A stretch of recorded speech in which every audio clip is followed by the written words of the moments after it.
SCP-2030 laugh is laugh एक बहुत ही अजीब सा फेनोमेनन है। ये एक तरीके का शो है जो कि आपके सामने किसी भी तरीके से अपीयर हो सकता है। इस शो की कोई भी लिमिटेशन नहीं है। ये कभी भी टीवी पे ब्रॉडकास्ट हो सकता है या फिर किसी स्ट्रीमिंग प्लेटफॉर्म के जरिए आपके तक पहुंच सकता है।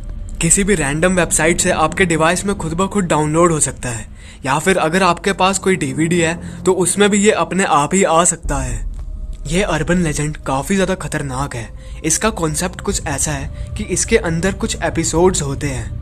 उन एपिसोड्स में कुछ प्रैंक्स होते हैं कुछ लोगों के साथ, लेकिन ये प्रैंक्स काफी ज्यादा डिस्टर्बिंग होते हैं एंड इन्हें देखने भर से ही लोगों की रातों की नींद उड़ जाती है। यह शो पहली बार जब लोगों के नजर में आया तब कुछ लोगों ने कहा कि इसका नाम था लाफ इज फन, लेकिन कुछ लोगों ने कहा कि उन्होंने इसका नाम लाफ इज लाइफ देखा था और कुछ ने लाफ इज लाफ। SCP-2030 इतना ज्यादा स्मार्ट है कि ये पॉपुलर मूवीज और वेब सीरीज को कॉपी करता है और ये लोगों को ट्रिक करता है जिससे लोग उन वेब सीरीज को देखने जाएंगे, लेकिन उसके बदले SCP-2030 उनके सामने अपीयर हो जाएगा। इस शो का एक एपिसोड करीब 12 मिनट का होता है। इसकी शुरुआत इसके टाइटल से होती है और एंड ये बिना किसी एंड क्रेडिट के ही हो जाता है।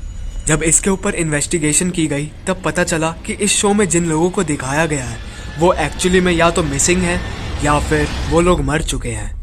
यह चीज इस SCP को और भी ज्यादा डिस्टर्बिंग और क्रीपी बना देती है, क्योंकि जो लोग मर चुके हैं आखिर वो लोग कैसे किसी शो में आ सकते हैं। साथ ही साथ जो लोग मिसिंग थे उनका भी कभी भी पुलिस को पता नहीं चल पाया।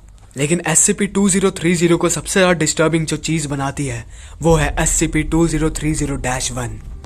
इसका नाम है द लाफी और ये जैसे ही इस शो में इंटर करता है विक्टिम अचानक से हंसने लगता है, भले ही वो एक्सट्रीम पेन से क्यों ना गुजर रहा हो। लेकिन मिस्टर लाफी के आने के बाद वो कैमरा में देख के हंसने लगेगा। SCP-2030-1 की शक्ल आज तक किसी ने भी नहीं देखी, क्योंकि इसकी रिकॉर्डिंग हमेशा इसके नेक के नीचे की बॉडी की ही हुई है और ये अपने आप में ही काफी ज्यादा मिस्टीरियस है। SCP फाउंडेशन को आज तक नहीं पता चला कि इसके शो में आते ही विक्टिम अचानक से हंसने क्यों लगता है और आखिर मिस्टर लाफी की शक्ल दिखती कैसी है। इस सीरीज को लोगों तक पहुंचने से रोकने के लिए SCP फाउंडेशन ने लाफ स्टॉप नाम का एक बॉट बनाया। ये बॉट काफी हद तक काम तो कर रहा था, लेकिन ये इनफ नहीं था। इस शो की एक और जो सबसे मिस्टीरियस चीज है वो है इस शो में दिखाई गई ऑडियंस। कैमरा अक्सर उनकी तरफ फेस होता है, लेकिन वो लोग कौन है ये आज तक किसी को भी नहीं पता। SCP-2030 1976 से इस दुनिया में ब्रॉडकास्ट किया जा रहा है और ये अभी तक चला आ रहा है। आखिर इस शो को किसने बनाया ये किसी को भी नहीं पता।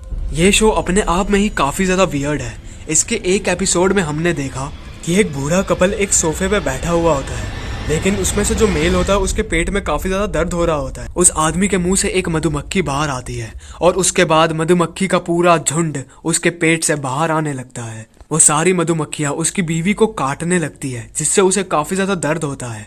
लेकिन तभी उस एपिसोड में एंट्री होती है SCP-2030-1 की और उसे देखते ही वो कपल पूरी तरीके से हंसने लगता है। इस शो में ऐसे ऐसे विजुअल्स हैं जिसको देखने के बाद आदमी काफी ज्यादा डिस्टर्ब्ड हो जाता है। Hey folks, we've seen printers that eat, eaters that print, and everything in between. Makes you appreciate the old plunker you have back at the office, doesn't it? No, printers may not always work when you want or need them to, but they sure make for some excellent comedy. And that's what we're about here. Comedy! Laugh with us! Laugh! Laugh! Laugh and laugh!